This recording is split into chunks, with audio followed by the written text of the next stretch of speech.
नमस्कार, नमस्ते बिहार में राहुल ओझा आपके साथ। नमस्कार, मैं आपके साथ लक्ष्मी। तो जेडीयू राष्ट्रीय कार्यकारिणी की बैठक आज है। सीएम नीतीश के नेतृत्व में ये बैठक होगी और बैठक में कई बड़े फैसले लिए जा सकते हैं। जेडीयू में कई बदलाव हो सकते हैं। सभी सांसद और विधायक इसमें शामिल होंगे। तो नीतीश कुमार दिल्ली में मौजूद हैं। कल ही दिल्ली वो रवाना हुए थे और आज जेडीयू राष्ट्रीय कार्यकारिणी की बैठक, जिस बैठक में 2025 के विधानसभा चुनाव को लेकर भी रणनीति बनेगी। तस्वीरें भी निकल करके सामने आई और ये भी खबर सामने आ रही कि जेडीयू में कई जो बड़े बदलाव हैं सांगठनिक तौर पर, जेडीयू के स्वरूप पर, उसमें देखे जा सकते हैं। सभी सांसद और विधायक इस बैठक में शामिल होंगे। विचार विमर्श किया जाएगा। साथ ही फीडबैक जो सामने आया है उस पर भी चर्चा की जाएगी।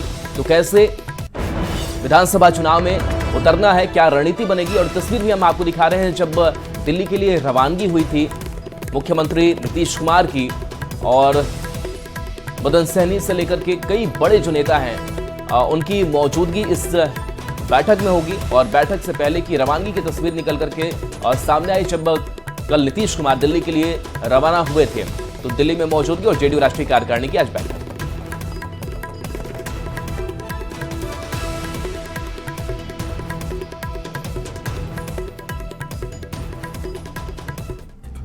बिहार में अगले साल यानी कि 2025 में विधानसभा के चुनाव होने वाले हैं और ऐसे में सभी पार्टियां पूरी ताकत के साथ अभी से ही चुनाव की तैयारियों में जुट गई है।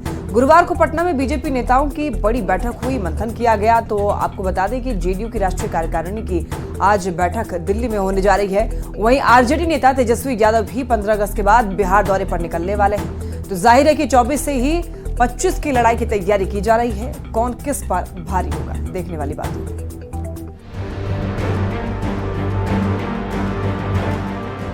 बिहार विधानसभा चुनाव की तैयारियों में नेता अभी से जुट गए हैं। मुख्यमंत्री नीतीश कुमार जेडीयू की शनिवार को दिल्ली में होने वाली राष्ट्रीय कार्यकारिणी की बैठक में शामिल होने देश की राजधानी पहुंच चुके हैं। नीतीश कुमार के नेतृत्व में होने वाली इस अहम बैठक में सभी सांसद और विधायक शामिल होंगे। बैठक में कई बड़े फैसले लिए जा सकते हैं, कई प्रस्ताव भी लाए जा सकते हैं। देश के वर्तमान राजनीतिक परिदृश्य की समीक्षा होगी और आगामी 2025 का जो विधानसभा चुनाव है उसके मद्देनजर रणनीति बनेगी। 29 जून को दिल्ली में जेडीयू की बैठक में नेताओं को पार्टी में जिम्मेदारी मिलेगी। बैठक में बड़े फैसले लिए जाएंगे, कई अहम प्रस्ताव भी लाए जा सकते हैं। जेडीयू से पहले बीजेपी की गुरुवार को पटना के बीजेपी दफ्तर में भी बड़ी बैठक हुई थी। बिहार के बीजेपी प्रभारी विनोद तावड़े के नेतृत्व में हुई बैठक में बिहार के दोनों डिप्टी सीएम और बीजेपी कोटे के मंत्री और प्रदेश पदाधिकारी शामिल हुए, जिसमें आगे की रणनीति पर चर्चा की गई।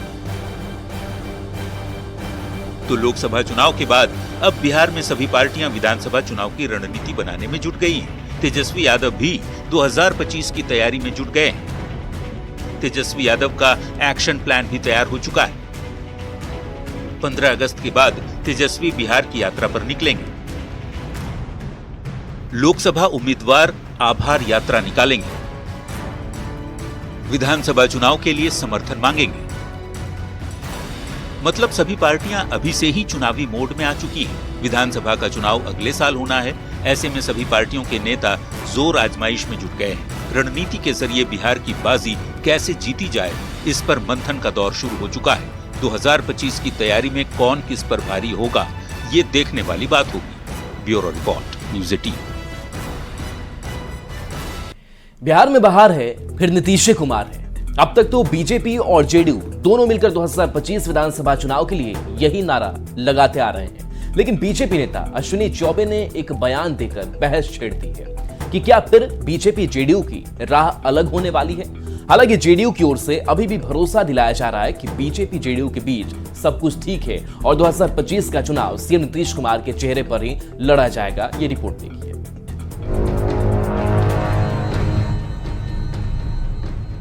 2025 में विधानसभा चुनाव है, लेकिन उससे पहले बिहार में सियासी उबाल है। उबाल पूर्व केंद्रीय मंत्री अश्विनी चौबे के उस बयान पर जिसमें उन्होंने अपनी ही पार्टी यानी बीजेपी पर कटाक्ष कर डाला। बीजेपी का अध्यक्ष आयातित नहीं होना चाहिए कहकर हंगामा खड़ा कर डाला। डिप्टी सीएम सम्राट चौधरी की जड़ों पर भी हमला कर डाला। साथ ही 2025 में बीजेपी के नेतृत्व में बिहार में सरकार बनाने का दम भी भर डाला। पार्टी के संगठन को पार्टी में आयातित माल जो है वो हमें कभी बर्दाश्त नहीं। अध्यक्ष के पद पर कभी भी किसी भी अध्यक्ष, चाहे वो जिला हो, राज्य हो, प्रदेश हो, केंद्र हो, उसमें निश्चित रूप से वो संगठन के मूल का होना चाहिए। ये हमारी सोच है। इधर अश्विनी चौबे ने बयान दिया तो उधर बिहार के समाज कल्याण मंत्री मदन सहनी डैमेज कंट्रोल करने मैदान में उतर आए। मदन सहनी ने भरोसा दिलाया कि अश्विनी चौबे के बयान का कोई मतलब नहीं, सीएम नीतीश के नेतृत्व में ही चुनाव लड़ा जाएगा।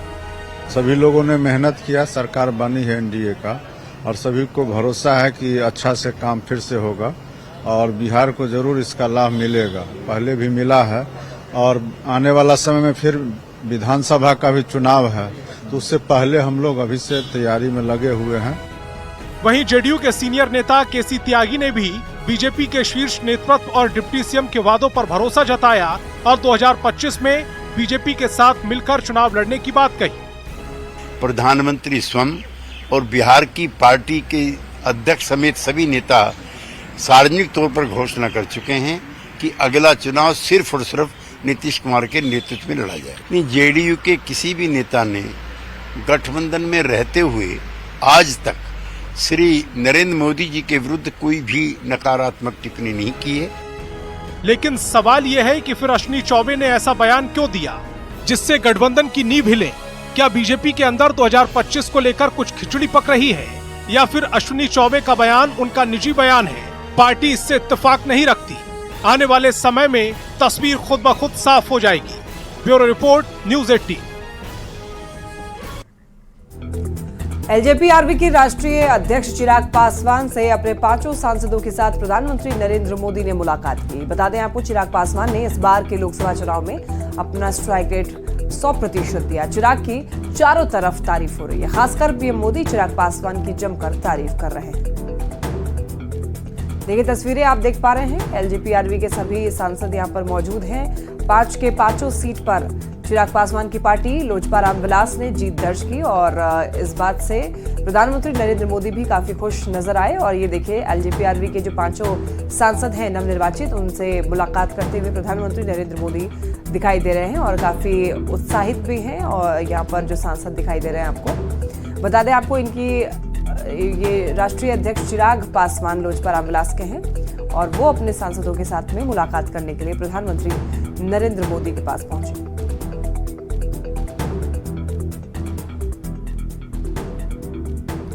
झारखंड के पूर्व सीएम हेमंत सोरेन करीब 5 महीने बाद जेल से बाहर आ गए हैं। हाईकोर्ट से जमानत मिलते ही हेमंत सोरेन कुछ घंटे बाद जेल से बाहर आ गए। हेमंत के जेल से बाहर आते ही जेएमएम में मानो नया जोश आ गया। पार्टी नेता और कार्यकर्ता जश्न मनाने लगे। चुनावी साल में हेमंत की रिहाई से बड़ी सौगात और क्या हो सकती थी, ये रिपोर्ट देखिए।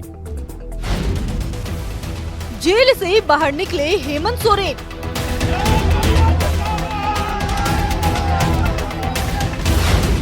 हाई कोर्ट से राहत, मिली जमानत।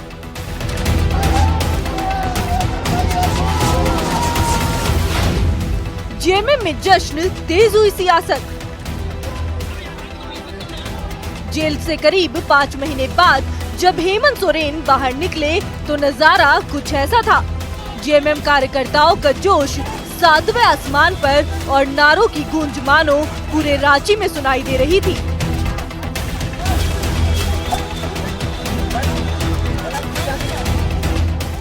जिस दिन का इंतजार पार्टी को 5 महीने से था, वो दिन आया तो जश्न की लहर दौड़ गई। हेमंत सोरेन ने भी कार्यकर्ताओं के जोश को देख उनका अभिनंदन स्वीकार किया। इस दौरान उनकी पत्नी कल्पना सोरेन और जेएमएम के तमाम वरिष्ठ नेता उनके स्वागत के लिए पहुंचे। जेल से निकलने के बाद पूर्व सीएम सबसे पहले अपने आवास पर पहुंचे और कार्यकर्ताओं को संबोधित किया। इस दौरान उन्होंने बिना नाम लिए केंद्र सरकार को भी आड़े हाथ लिया। आपको पता है और पूरे देश को पता है कि मैं किस लिए जेल गया था। न्यायालय ने अपना न्याय सुनाया है और उसी के तहत मैं आज बाहर हूं। आज के दिन राजनेता, समाजसेवी, लेखक, पत्रकार,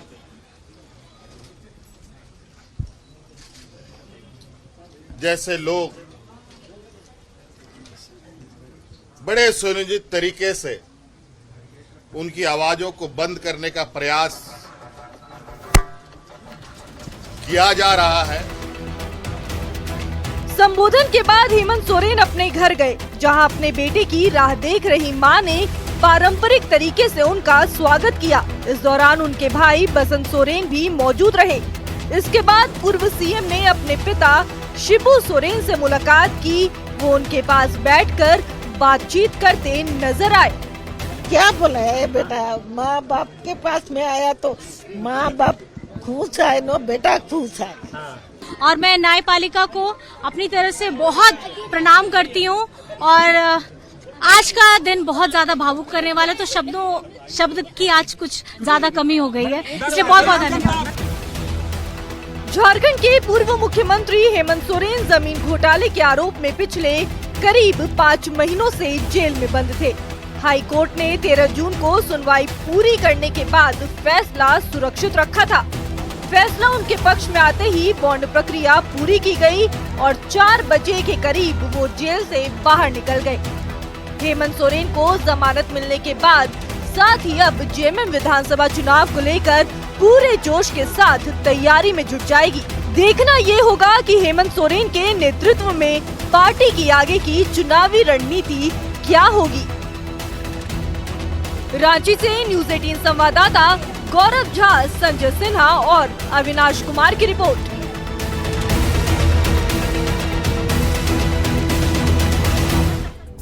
नीट पेपर लीक कांड में सीबीआई की टीम एक्शन में दिख रही है। सीबीआई ने मनीष प्रकाश और आशुतोष को रिमांड पर लिया है। सीबीआई ने स्पेशल मजिस्ट्रेट हर्षवर्धन सिंह की कोर्ट में दोनों को पेश किया। पेश करने के बाद कोर्ट से मिली अनुमति के बाद सीबीआई ने दोनों को रिमांड पर लिया है। सीबीआई की टीम चिंटू, मुकेश, मनीष, आशुतोष से पूछताछ कर रही है। सीबीआई की गिरफ्तार में आपको बता दें कि 7 आरोपी जो है वो सीबीआई की गिरफ्त में है।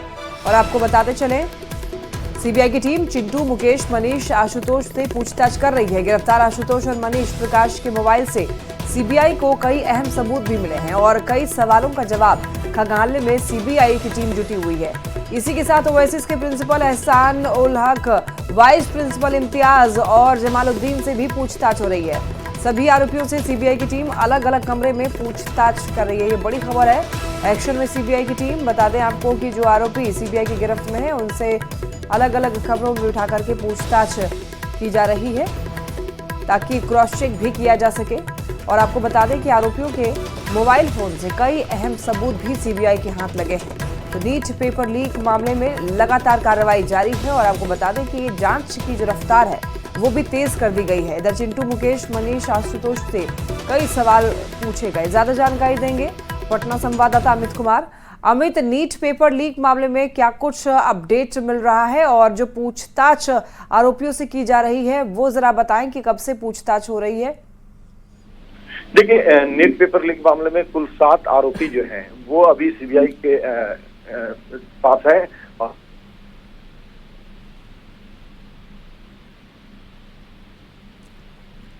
अमित, आपकी आवाज हम तक नहीं पहुंच पा रही है, संपर्क नहीं हो पा रहा है अमित से। लेकिन आपको बताते चलें कि ओएसिस के प्रिंसिपल एहसान उल हक से भी पूछताछ, तो वहीं ओएसिस के वाइस प्रिंसिपल से भी पूछताछ लगातार की जा रही है। और जो भी आरोपी सीबीआई की टीम की गिरफ्त में है उन सभी लोगों से अलग अलग कमरे में पूछताछ की जा रही है।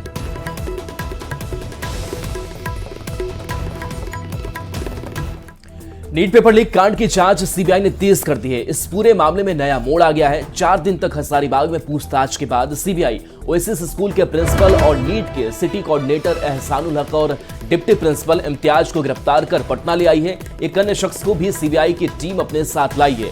सीबीआई की टीम इन दोनों को कोर्ट में पेश कर रिमांड पर लेगी और फिर आगे की तफ्तीश में जुट जाएगी।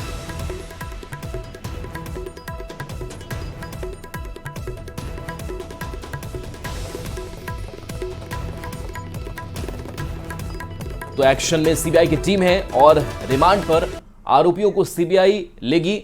और देखिए, आरोपियों को लेकर के पटना पहुंची है सीबीआई की टीम, जिसकी तस्वीर आपको दिखा रहे हैं। और लगातार अलग अलग कमरों में आरोपियों से पूछताछ की जा रही है। ओएसिस के प्रिंसिपल, वाइस प्रिंसिपल अरेस्ट किए गए हैं। इनसे भी लगातार घंटों पूछताछ होती रही और साथ ही बताया जा रहा है कि जो पटना आरोपी पहुंचे हैं उसमें 2 ब्रीफकेस, एक बॉक्स भी लेकर इनके साथ टीम आई हुई है।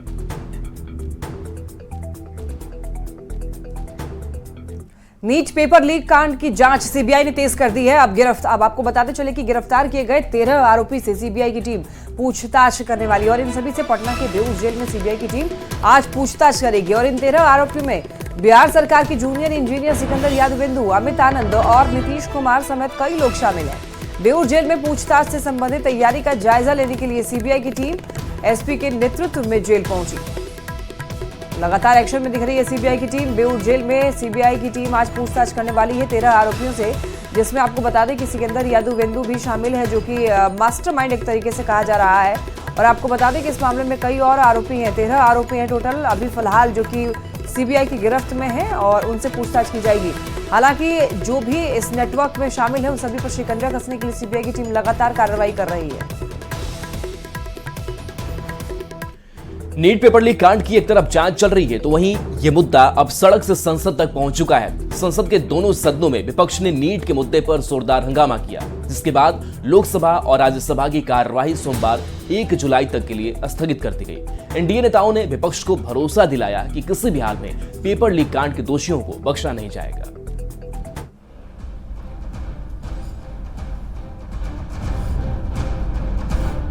मेडिकल परीक्षा के पेपर लीक कांड की गूंज सड़क से संसद तक सुनाई दे रही है।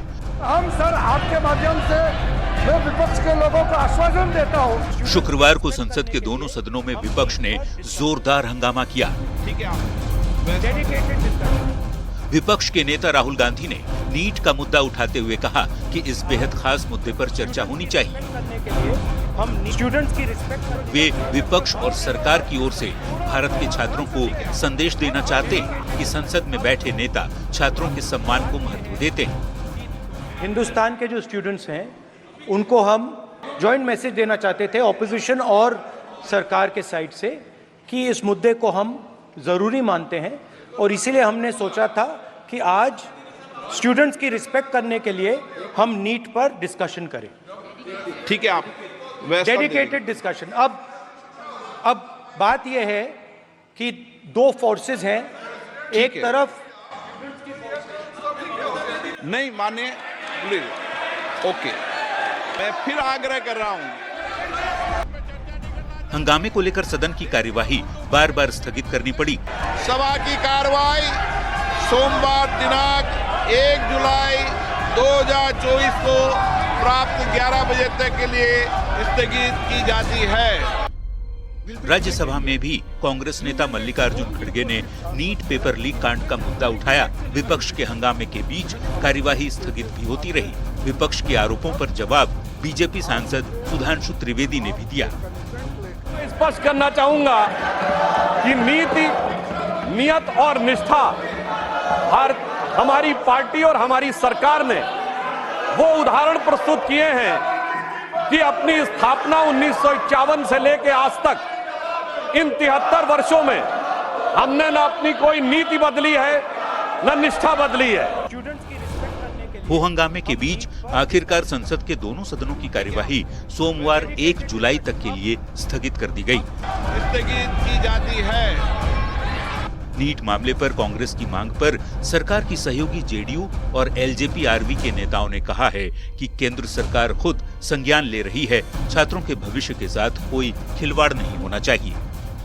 हमारी सरकार जो है इसमें पूरा संवेदनशील है और इसमें कार्रवाई भी हो रही है। आप देख रहे हैं कि किस तरह से सीबीआई की जांच भी हुआ है, डीजी को निलंबित भी किया गया, बहुत सारे अरेस्ट भी हो रहा है, बहुत सारा तार कहाँ है वहाँ हमारी सरकार में जो भी जहाँ है मुख्यमंत्री जी वो सारे लोग एक्शन ले रहे हैं। इसमें तो आप देखें कि तेजस्वी यादव के पीए का भी नाम आ रहा है। हमारे नौजवान साथियों को लेकर, युवाओं को लेकर बहुत पूरी सरकार जो है वो संकल्पित है और उस पर जो सख्त से सख्त कार्रवाई होनी है वो करने का काम सुनिश्चित करेंगे। मेडिकल प्रवेश परीक्षा नीट के प्रश्न पत्र लीक होने के मामले पर विपक्ष के तेवर बेहद कड़े हैं। संसद में भारी हंगामे के बीच अब सभी की नजरें सोमवार पर टिक गई हैं, जब सदनों की कार्यवाही फिर से शुरू होगी। ठीक है, आप ब्यूरो रिपोर्ट, न्यूज़ 18।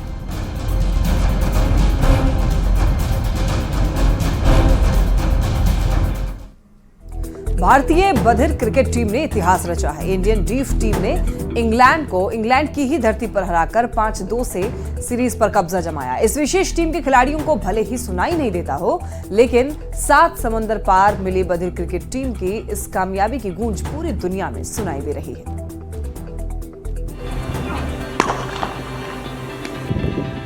धारदार गेंदबाजी और शानदार बल्लेबाजी से इंग्लैंड की टीम के छक्के छुड़ा रहे ये खिलाड़ी बोल नहीं सकते, सुन नहीं सकते, लेकिन आज पूरी दुनिया इनकी कामयाबी की गूंज सुन रही है। ये भारतीय बधिर क्रिकेट टीम के प्लेयर हैं, जिन्होंने अंग्रेजों की टीम को उनकी ही सरजमी पर धूल चटाकर इतिहास रच दिया है। 7 मैच की T20 श्रृंखला खेलने इंग्लैंड पहुंची भारतीय बधिर क्रिकेट टीम ने 5-2 से सीरीज पर कब्जा जमाकर जीत का डंका बजाया है। जो खिलाड़ी खुद सुन नहीं सकते, आज पूरा देश उनकी जीत का जश्न मना रहा है। कप्तान वीरेंद्र सिंह के नेतृत्व में 15 दिवसीय इंग्लैंड दौरे पर गई इस टीम ने न सिर्फ अंग्रेजों को उनकी धरती पर हराया, बल्कि इस जीत के साथ एक बड़ा इतिहास भी रचा है। इससे पहले ऐसा कभी नहीं हुआ था जब भारतीय डेफ टीम को विदेशी द्विपक्षीय दौरे पर इतनी बड़ी कामयाबी मिली। ये पहला मौका था जब head coach Santosh Kumar Rai, coach देव और मैनेजर विनीत मल्होत्रा की मदद से टीम यहाँ तक पहुँची और वो कमाल कर दिखाया जिसकी किसी ने कल्पना नहीं की होगी। 5-2 से खिताब अपने नाम करने के साथ साथ भारतीय बधिर क्रिकेट टीम की झोली में और भी खुशियां आई हैं। इस टीम की जीत में 4 चांद तब लग गए जब सीरीज में शानदार प्रदर्शन करने वाले भारतीय खिलाड़ी साई आकाश को मैन ऑफ द सीरीज चुना गया। आखिरी में 47 बॉल में 7 चौकों की बदौलत नाबाद 68 रन बनाने वाले भारतीय खिलाड़ी अभिषेक सिंह को मैन ऑफ द मैच चुना गया। भारतीय डेफ टीम के बेस्ट परफॉर्मेंस से सपोर्ट स्टाफ और कोच काफी उत्साहित हैं। खास बात है कि इंग्लैंड की सरजमी पर बेहतरीन प्रदर्शन ने देश का सीना और चौड़ा कर दिया है। जो किसी की आवाज सुन नहीं सकते, उन्होंने इतना बड़ा इतिहास रच दिया है कि आज हर कोई इनकी जीत को सेलिब्रेट कर रहा है। Bureau report, news 18। और एक नजर इस वक्त की हेडलाइंस पर।